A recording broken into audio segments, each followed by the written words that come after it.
Amigos, bienvenidos a los 49ers, presentado por Cisco. Les saluda Jesús Zárate en compañía de Carlos Justice. Los San Francisco 49ers vienen de una victoria. 20-10 derrotaron a los Atlanta Falcons en Sunday Night Football y estaremos hablando de los nuevos récords de Christian McCaffrey, el regreso de George Kittle, la defensa que jugó un partidazo, Eddie Piñeiro, que sigue muy certero, muy confiable a la hora de patear goles de campo. ¿Cómo estás, Carlos? Pues es feliz porque además creo que es el mejor partido que ha jugado el equipo en lo que va de esta temporada.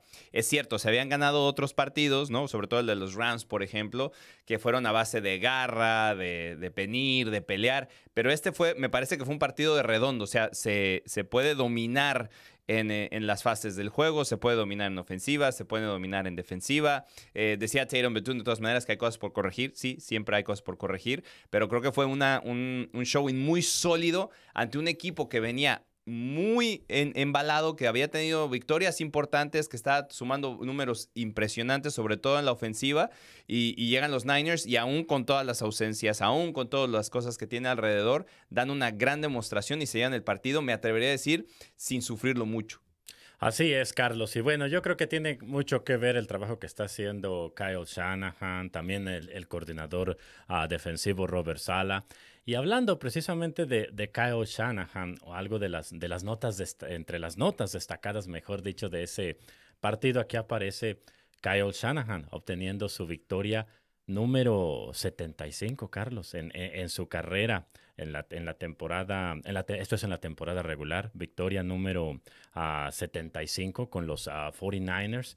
Y es solamente uno de 6 entrenadores en jefe que están ahorita pues, activos en la NFL. Los otros son Mike Tomlin con los Steelers, John Harbaugh con los Baltimore Ravens, Andy Reid con los Kansas City Chiefs, Sean McDermott con los Buffalo Bills y Sean McVay con los Rams. Entonces, ahora también Kyle Shanahan logra entrar a ese grupo, ¿no?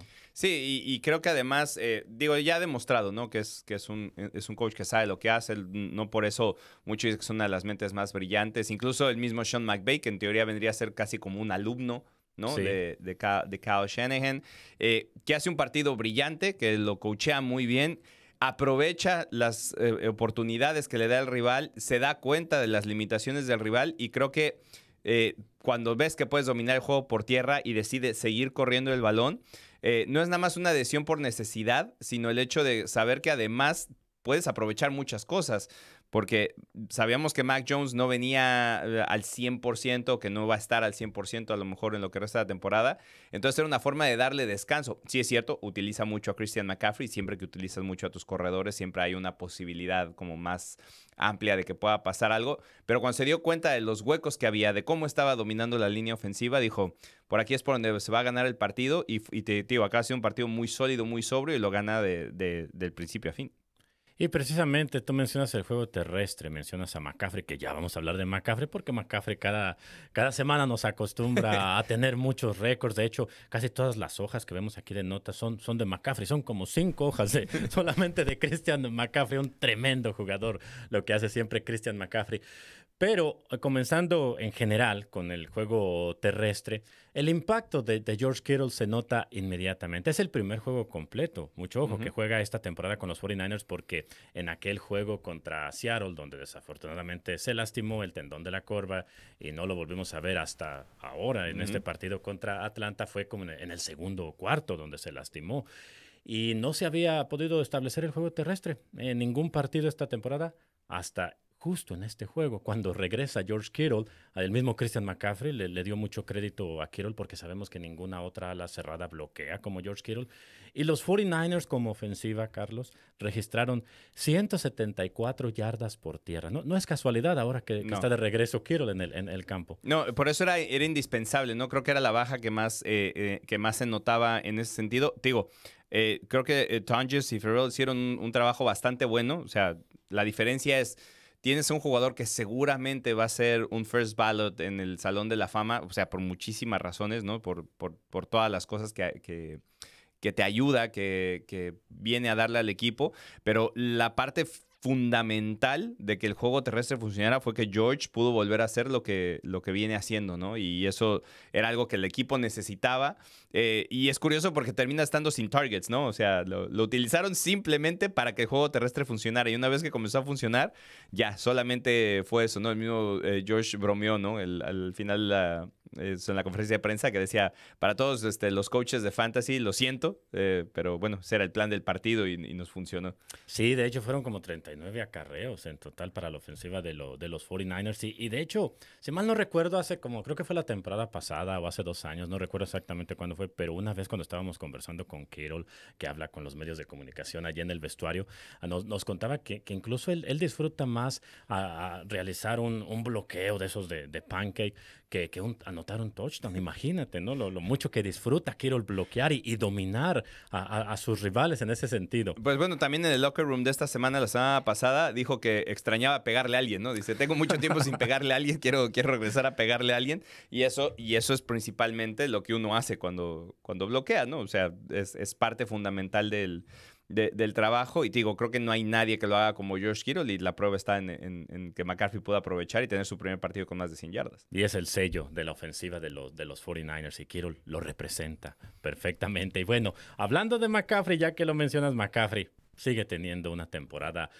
sensacional. Ya nada más le faltaba eso, ¿no? Rebasar las 100 yardas por tierra y precisamente en eso fue en lo que ayudó Kittle.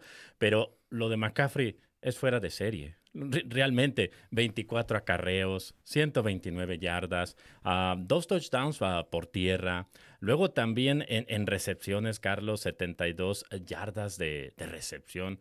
McCaffrey hace simplemente de todo y de hecho, ahora ya aumentó su ventaja que tiene sobre Derrick Henry en los corredores que están activos, que tienen 100 o más yardas desde la línea de golpeo. Ya llegó a 64 juegos Christian McCaffrey en su carrera. Luego también, recuerdas que hace unas semanas estábamos hablando de que estaba ya muy cerca de Roger Craig. Esto es en la categoría de más juegos consecutivos con 100 o más yardas desde la línea de golpeo para comenzar una temporada. En 1988, el histórico corredor de los 49ers, Roger Craig, registró 7 partidos. Y ahora ya lo empató Christian McCaffrey con 7 también en el 2025 y tendrá la oportunidad esta semana que viene de rebasarlo. Y no solo eso, Carlos, por eso te decía, hay como 5 hojas aquí de récords de Christian McCaffrey. Obviamente, pues no tenemos tiempo de mencionarlos todos, pero, por ejemplo, este también me llama mucho la atención. Mira, ahora también McCaffrey tiene más partidos con 100 o más yardas por tierra y 7 o más yardas de recepción. En la historia de la NFL ya dejó atrás a otro histórico, a Marshall Faulk. A Marshall Faulk se quedó, que él jugó su carrera, lo recordamos con los Colts, con los Rams también.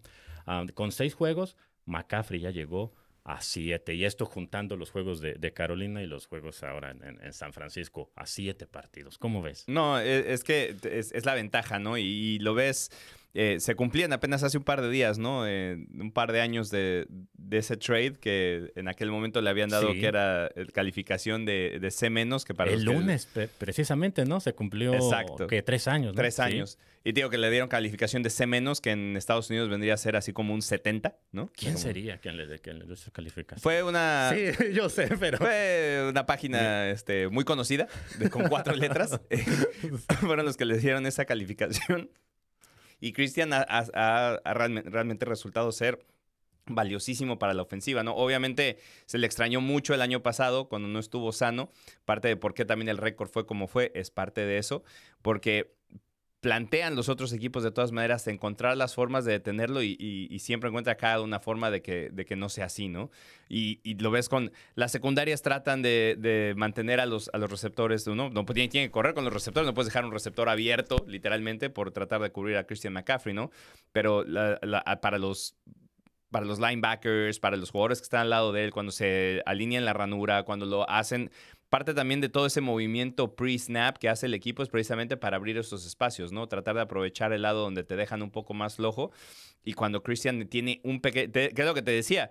La llegada de George o el partido de George hace que Christian no necesitas abrirle una avenida para que pueda correr, ¿no? No necesita tener 5 carriles. Con que le abras una puerta así chiquita, con eso basta, ¿no? Y aquí encontró la puerta muchas veces y lo hizo muy, muy bien. Y no me queda duda que seguramente para terminar la temporada va a tener otro récord histórico. Por supuesto, yo creo que sí, porque mira, también vamos ahora del otro lado del balón, porque hay que decirlo, la defensiva hizo un trabajo espectacular. Toda la semana ese fue el tema y era natural al perder a un jugador del calibre de Fred Warner. Antes ya habías perdido a Nick Bosa, pero la defensiva de los 49ers, Carlos, enfrentando a una ofensiva como la de Atlanta que venía encendida con Bijan Robinson, que es otro corredor también fuera de serie y de hecho era el Día Nacional de los corredores, ¿no? Robinson contra McCaffrey en ese duelo en horario estelar. Pues bueno, la defensiva de los 49ers solamente, fíjate, permitió 62 yardas por tierra de los Falcons. Trabajo espectacular. De hecho, es la cantidad de yardas por tierra más baja que la defensa de San Francisco permite desde que le permitieron 56 a los Dallas Cowboys el 27 de octubre del año pasado. Entonces, espectacular lo que hizo la defensa de San Francisco sin Bosa, sin Fred Warner, muchos jóvenes, novatos, lo de Tyron Bethune, que también ya lo vamos a analizar, pero sensacional, ¿no? Deteniendo la carrera. Sí, porque llegaba Atlanta a este partido, independientemente del récord, venía siendo la segunda mejor ofensiva por tierra de toda la liga. Y si no me acuerdo, si no mal estoy, Bijan Robinson, de hecho, había pasado las 100 yardas, creo que en casi todos los Iba todos junto los partidos. con McCaffrey. Sí, en todos los partidos que había habido esta temporada. Y entonces, es cierto, acaba anotando un touchdown porque sigue siendo peligroso y no lo puedes detener completamente. Pero te das cuenta que, a pesar de que Atlanta tuvo el balón, de que tuvo series ofensivas, primero, el hecho de que puedas detener al mejor juego terrestre hasta ese momento de la liga, o el segundo mejor juego terrestre de la liga, y el hecho de que limitas a una ofensiva que había tenido muchas opciones, que había estado haciendo las cosas muy bien, por lo menos en los partidos anteriores, a una sola anotación, porque son 10 puntos, porque el segundo llega en un gol de campo. Pero los mantienes fuera de la zona de anotación todo el partido, excepto en una ocasión, y que si no mal estoy, esa ocasión viene después de un error en equipos especiales. No, sí. O bueno, no un error, pero es cuando se escapa en el equipo de especiales que arrancan Agnew, ¿no? Que la regresó como hasta la 48 o algo así. Algo así, como hasta las 50. O sea, el único campo corto que tuvieron fue la parte que pudieron aprovechar. Pero el resto del partido fue imposible para ellos poder llegar incluso hasta... A veces creo que sí llegaron a la zona roja un par de ocasiones. Y es cuando se tuvieron que conformar con el gol de campo. E incluso trataron de hacer aquella cuarta oportunidad que tampoco les funciona cuando también ya estaban en zona roja y podían haber tomado los puntos. Y eso es un gran trabajo de la defensiva, ¿no? Que sigue apareciendo en los momentos clave. Porque sigue viendo de repente esas series ofensivas. Por ejemplo, la primera serie ofensiva de los Falcons fue absolutamente larguísima. Duró 10 jugadas y duró casi 10 minutos. O creo que fueron como 15 jugadas y duraron 10 minutos. Se comieron todo el primer cuarto en esa serie ofensiva. Y al final de cuentas no pasó nada, ¿no? Entonces, ese tipo de cosas es donde la defensiva ha estado muy, muy bien a lo largo de la temporada, que a pesar de que sufre, que a veces no encuentra las respuestas, de repente, ¿no? Cierra la cortina. Después vienen los ajustes y en los ajustes son absolutamente perfectos y ahí han cerrado los partidos. Y eso es, al final de cuentas, algo que te ayuda mucho, precisamente como tú ya lo dijiste, en el momento en que no tienes a tus jugadores clave, en el momento en que no tienes a tus jugadores estrella, que no importa quién venga de atrás, te puede ayudar a seguir haciendo eso contra ofensivas poderosas, porque otra vez... Atlanta puede ser que haya tenido una muy mala temporada el año pasado. Puede ser que tal vez Michael Penix Jr. no es uno de los mejores quarterbacks de la liga, pero llegaba como una ofensiva que venía encendida y que tenía muchos muy buenos números y que Bijan Robinson por números era el mejor corredor de la liga y aún así los pudiste dominar. No solamente les ganaste, no solamente los limitaste, sino que los dominaste. Y eso habla muy bien de una defensiva que ha tenido tantos problemas con tantas ausencias que, bueno, se suman más ¿no? Ahora esta semana se suman un par más, lamentablemente. Pero también ves la diferencia con Robert Saleh cuando puede preparar un partido sin Fred Warner o sin Nick Bosa a cuando no puede preparar el partido, ¿no? Porque, por ejemplo, lo que decías, en la semana pasada, no es lo mismo perder a Fred a medio partido y todo ese plan de trabajo que tenías, todo lo que habías ensayado en la semana, todo el peso que corresponde también a Fred, pues no lo puedes modificar inmediatamente, ¿no? O sea, es casi imposible. Ahora tuviste toda la semana y lo hizo de gran manera. Sí, claro. Y comenzando con Tyron Bethune, mis respetos. Lo que hace Tyron Bethune fue sensacional. Un jugador que apenas está en su segundo año, nos decía durante la semana Robert Saleh. Si vemos a Bethune, él llega apenas el año pasado, ¿no? Lo reclutaron los 49ers en la 7ª ronda. Entonces prácticamente es un novato porque el año pasado no tuvo mucha oportunidad de jugar. Pero Tatum Bethune ha progresado muy bien con los 49ers y ha aprendido bastante de Fred Warner. Le dieron esa responsabilidad de tener el puntito verde detrás del casco, que eso quiere decir que básicamente él recibe las jugadas del coordinador defensivo y es el responsable de transmitírselas al resto de sus compañeros. Y no solo eso, después de acomodar a sus compañeros, básicamente lo que vemos hacer a Fred Warner, ¿no? Durante los partidos. Y lo hace de una manera brillante, lidera al equipo con 10 tacleadas. Durante la semana lo escuchábamos, ¿no? Y como que a uno le empezaba a dar confianza, porque es obvio que cuando un jugador estrella desafortunadamente se te lesiona, pues el entrenador, los compañeros de equipo te van a decir, no, nosotros tenemos, es desafortunado, sí, pero nosotros tenemos confianza en el que viene.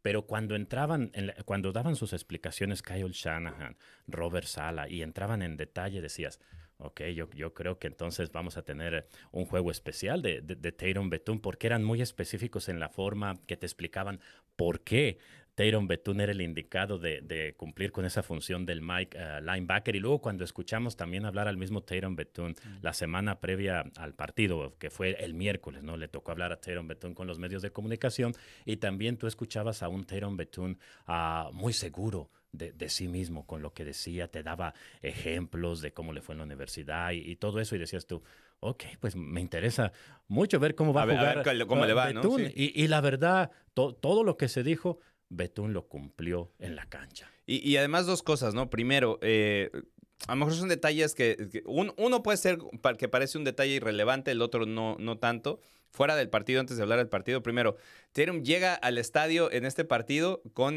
un jersey número 48 blanco, Sí. y cuando te das cuenta trae el nombre de Fred Warner, ¿no? Que hicieron por conseguírselo. De hecho, dijo que alguien se lo consiguió, ¿no? No sé si fue Dee Winters el que se lo consigue. Sí, Dee Winters. Dee Winters hace por conseguirle el jersey con el 48 con el nombre de Fred. Entonces, el hecho de que eso demuestra la unidad que hay, tanto en la unidad de linebackers como en el equipo, ¿no? El hecho de que respetas a tu ídolo, ¿no? A tu líder, a tu maestro, a tu mentor en este caso, y sabes que tienes que tomar el manto, ¿no? De lo que significa Fred Warner con responsabilidad, ¿no? Porque sabes además que no eres Fred Warner. Y entonces llegas con esa mentalidad. Después das el partido que das y al final, porque lo vimos, lo subió en las redes sociales del equipo, Bethune habla con el equipo, o sea, da un speech.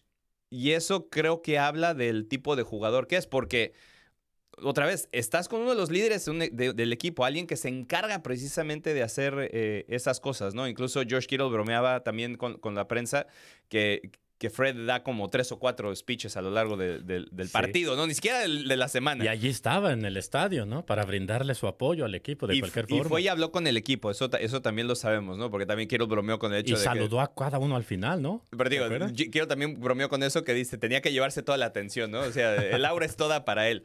Pero entonces, sabiendo lo que significa Fred y por todos esos detalles, el hecho de que Tatum tenga la voz de mando para hablar con el equipo después de la victoria. Es cierto, a lo mejor si hubiera sido una derrota, no sé cómo hubiera ido, pero el hecho de que tuviste confianza y que lo puedas hacer, te habla del jugador que es Tatum Bethune, ¿no? Y después, pasando el partido, responde en la cancha de manera brillante, ¿no? Sobre todo sabiendo que tenías que controlar el juego terrestre. Está esa jugada que lamentablemente la borran por el pañuelo que le dan a Dimo Lenore, donde atropella a Villan Robinson y lo deja sentado en el piso. Villan Robinson, que es uno de los mejores también corredores para bloquear en la liga, y literalmente lo aterriza en el piso de espaldas y iba sobre Michael Penix. Entonces, cuando ves que hay esa progresión, te enseña también que, y lo hemos dicho muchas veces, los Niners son muy buenos para el draft. No porque normalmente, o sea, primeras y segundas rondas se les pone mucha atención y esperas que sean súper estrellas, ¿no? En esas rondas, y a veces no cuaja por una razón o la otra, pero en términos generales, lo que encuentran en cuarta, tercera, cuarta, quinta, séptima ronda es espectacular, y bueno, ahí hay otra prueba. No, y además, qué bueno que mencionas todo eso, Carlos, porque me estoy acordando ahorita de algo muy importante que dijo John Lynch.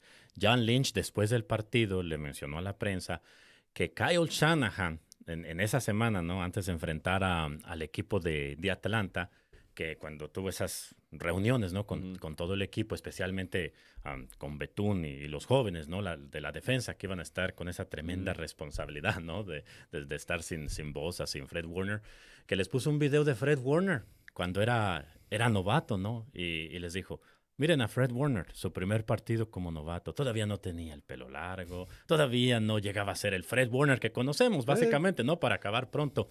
Pero miren ahora dónde está. Su carrera va en ese proceso, en el futuro, ser un miembro del Salón de la Fama. Y ahora tú tienes también esa oportunidad. Entonces, por eso arranqué precisamente el episodio mencionando eso de que Kyle Shanahan había querido su victoria número 75, porque ese tipo de cosas son muy importantes, porque a veces hay entrenadores que nada más pues dicen, pues vamos muchachos, que vamos a ganar, pero hay que saber cómo hacerles llegar ese mensaje y ese video que les puso Kyle Shanahan a Betún y al resto de los jóvenes en la defensiva, yo creo que tuvo mucho que ver también para sacar esa inspiración y esa motivación de decir, ¿sabes qué? Tienes razón, ahora es mi momento de seguir los pasos de Fred Warner. Y algo similar decía también Robert Saleh, a otro que también es un gran entrenador, decía, en su momento Fred tuvo que seguir los pasos de Patrick Willis, de Navarro Bowman, y bueno, ahora le toca a Betún, a Dee Winters, seguir los pasos de Fred Warner. Con la ventaja de que Betún tiene a Fred Warner al lado. Ah, claro. Porque, por ejemplo, con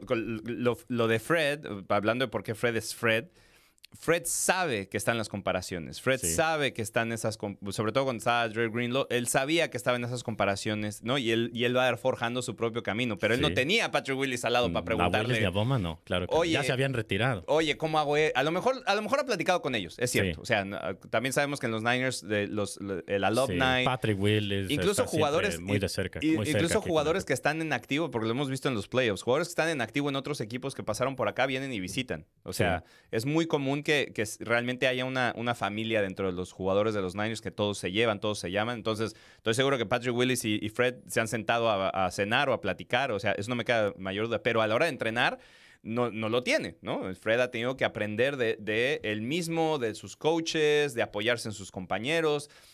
Tatum tiene la ventaja de que desde el año pasado, cada rep que hace tiene a Fred Warner al lado. Y Fred es muy de hablar con ellos y decirles. Y lo bueno es que lo ha sabido entender. Porque la parte complicada a veces pasa en todos los niveles del deporte, pero sobre todo en el profesional, como tú ya sabes que eres profesional, como tú estás esperando tu oportunidad, no todo el mundo siempre está abierto a escuchar lo que te dicen los otros, ¿no? Así es. Y sobre todo cuando es un jugador de ese tamaño, que no lo veas como un obstáculo, sino y ni siquiera como un reto.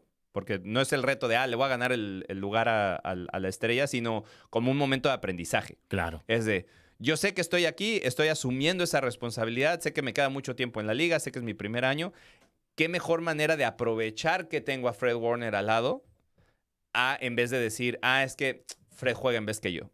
O ¿por qué Fred está es que nunca voy a ser como Fred Warner? No. Voy a escuchar lo que tiene que decir Fred Warner para que cuando venga mi oportunidad, donde sea, como sea, a la hora que sea, la pueda aprovechar, ¿no? Y creo que eso fue, por lo menos en el sample chiquito que tenemos, fue el partido anterior donde hizo las cosas bien. Es cierto que en términos generales pues se acaba perdiendo el partido, pero en lo individual lo hizo más o menos bien. Y ahora sí tiene un partido de redondo y ojalá pueda seguir teniendo más. Así es, y los que también ayudaron bastante a la defensiva fueron Bryce Huff y Samo Cuano, constantes presiones sobre el mariscal. De hecho, ambos adquirieron una sack en este partido, ¿no? La primera para Samo Cuano y ya Bryce Huff, de hecho, tiene 4 sacks.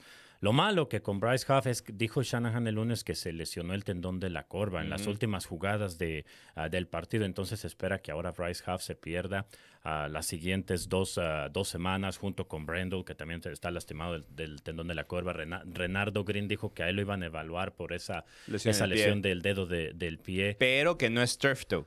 Exactamente. Pero por lo pronto, de por sí ya estabas debilitado en la línea defensiva, ¿no? Por la lesión, obviamente, de Nick Bosa, y gran parte de las esperanzas para seguir presionando al mariscal están puestos en los hombros precisamente de Bryce Huff y Samo Cuano, que me gustó mucho también cómo generó esa presión sobre el mariscal, pero lo de Bryce Huff es muy importante, ¿no? Porque esa fue una tremenda jugada. Él terminó el partido con 5 tacleadas, esa captura de mariscal, donde por cierto provocó el fumble que Alfred Collins recuperó. Ya para Alfred Collins son 2 balones sueltos recuperados, pero ahora un nuevo reto. Es que así es toda la temporada, o ha sido toda la temporada. Cada semana ganas el partido y después el lunes viene Kyle Shanahan y dice, están estos lesionados y un nuevo reto surge. Ahora el reto es cómo enfrentar al menos los siguientes 2 partidos sin Bryce Huff. Lo platicamos ahorita antes de entrar al aire. A mí no me preocupa tanto. Y te voy a decir por qué. Porque cuando Robert Saleh tiene el tiempo, otra vez, si se lastima Bryce Huff a medio partido, ahí sí a sufrir. Pero como ya sabe que está esta lesión y tiene toda la semana para preparar el juego frente a los Texans que además tienen una línea ofensiva que no es absolutamente espectacular, Saleh ha sabido cómo ser agresivo con los blitz. Uno de los mejores blitzes del partido lo hace con Chase Lucas. Sí. Entonces, Saleh ha sabido cómo poder estructurar esto. Entonces dice, bueno, no va a tener a Bryce, entonces vamos a ponernos creativos. ¿Cómo hago entonces para que Mikael Williams pueda cambiar de lado? O a lo mejor lo alineo por el centro y lo saco por fuera. O a lo mejor lo pongo aquí o en ese movimiento. Travis Gibson, que se hace involucrar de alguna manera. Tienes a Malik Mustafa. ¿Por qué no hago un safety blitz? ¿Por qué no pongo a Chase Lucas por fuera o a J.A. Brown y hago un shark blitz? ¿Por qué no traigo a Tatum y que haga un Mike blitz? O sea, y ha sido muy agresivo con los blitzes y además los va rotando, ¿no? No son realmente algo que esperas en ese momento porque los esconde muy bien. Entonces, a mí en esa parte creo que a pesar de que... A mí lo que me da pena es que Bryce no puede estar cuando está teniendo una temporada como él quería tenerla, ¿no? Sí. Habíamos hablado que había tenido una temporada espectacular con los Jets de Nueva York cuando tiene esas 12 sacks. Después, esa temporada le permite tener un contrato grande para ir a Filadelfia donde no le va bien, pero estábamos viendo más o menos al Bryce Huff que habíamos visto en los Jets, que era lógico porque tiene a Robert Saleh, ¿no? Entonces, y porque se encaja el sistema de los 49ers. Allá en Filadelfia jugaba como linebacker y él no es un linebacker. No.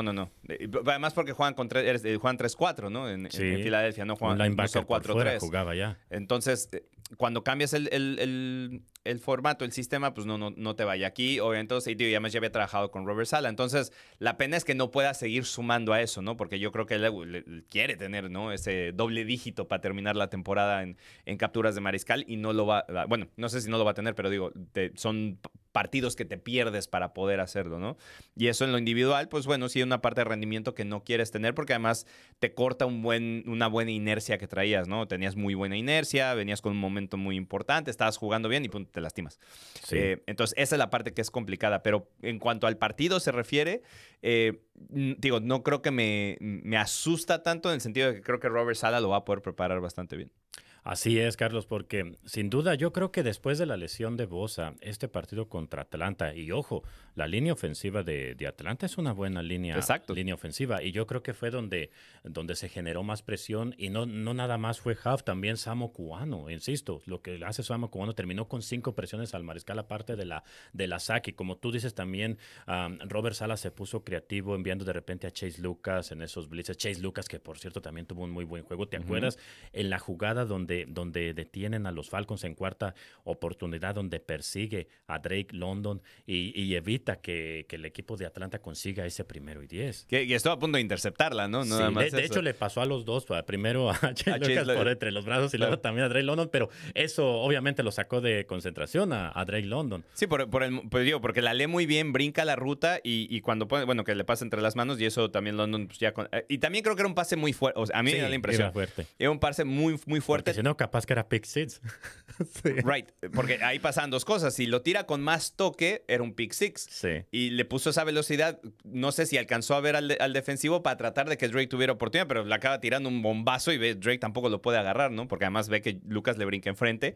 Y estoy seguro que su primera fue reacción de ya se quedó con el balón y lo voy a tener que perseguir, ¿no? Pero igual la lee muy bien, la hace muy bien. También tiene un par de jugadas donde viene y hace blitzes. Entonces, ya lo habíamos platicado, creo que durante la pretemporada, que el hecho de tener a Chase Lucas jugando tan bien en la pretemporada, un jugador que es un jugador que ya tiene experiencia en la liga y poderlo tener dentro del equipo, en equipos especiales y en este tipo de jugadas, iba a aportar muchísimo y lo ha hecho bastante bien. Sí, le tocó cubrir a Upton Stout, ¿no? Que se lastimó el tobillo en la última jugada de la práctica del jueves. Eso fue lo que dijo Shanahan y no pudo estar para ese juego contra Atlanta.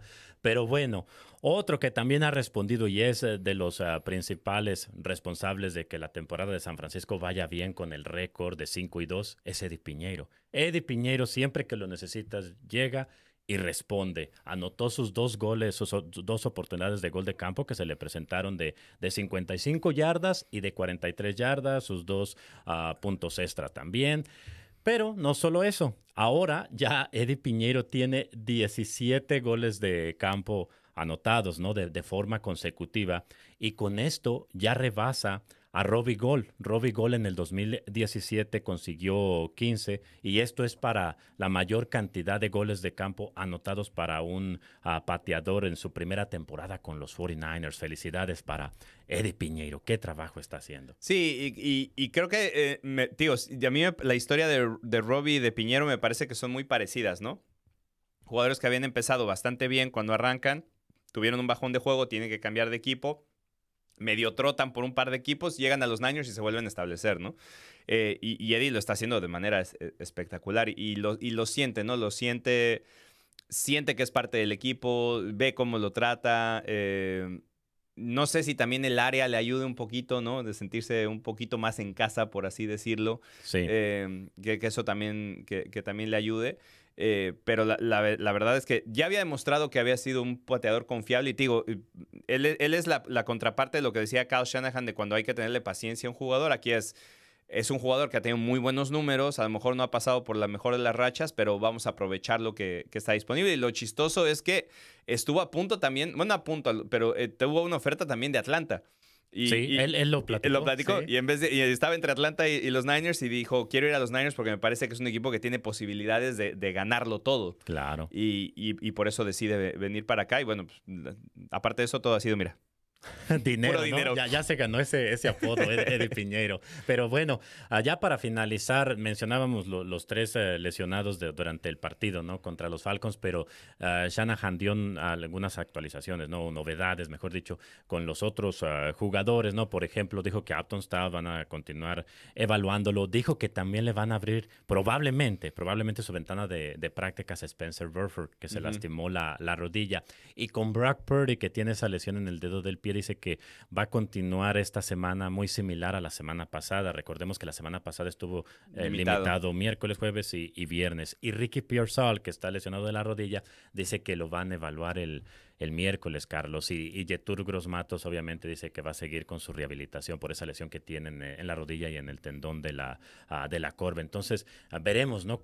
Qué sucede con Purdy, qué sucede con Ricky Pearsall y todos estos jugadores que mencionó Shanahan. Que la gran ventaja, eso en el caso solamente de Purdy, ¿no? La gran ventaja es que Mac ha estado jugando a un nivel tan bueno que eso les ha permitido tener paciencia, ¿no? Claro. Con Brock, porque otra vez, no es que Brock esté muy mal, o sea, a lo mejor en una situación de emergencia, Brock podría jugar. El tema aquí es que, bueno, están los dos, Mac ha estado jugando muy bien, está físicamente mejor que Brock. ¿Para qué lo arriesgamos? Dejémoslo así. La prueba está que todo ha estado funcionando bastante bien, ¿no?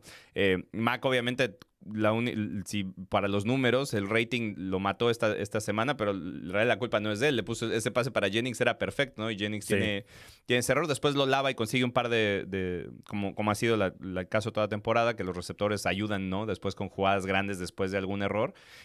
Pero eso pasa como el mariscal de campo acaba teniendo una intercepción que en teoría pues no es de él, ¿no? O sea, esto es lo único malo de esa estadística, que a veces son compartidas y siempre acaban en los números del quarterback. Pero ha estado jugando muy bien. Entonces, digo, eso te permite que Brock pueda tomarse el tiempo necesario, ¿no? Después lo de Ricky, que vemos cómo va evolucionando.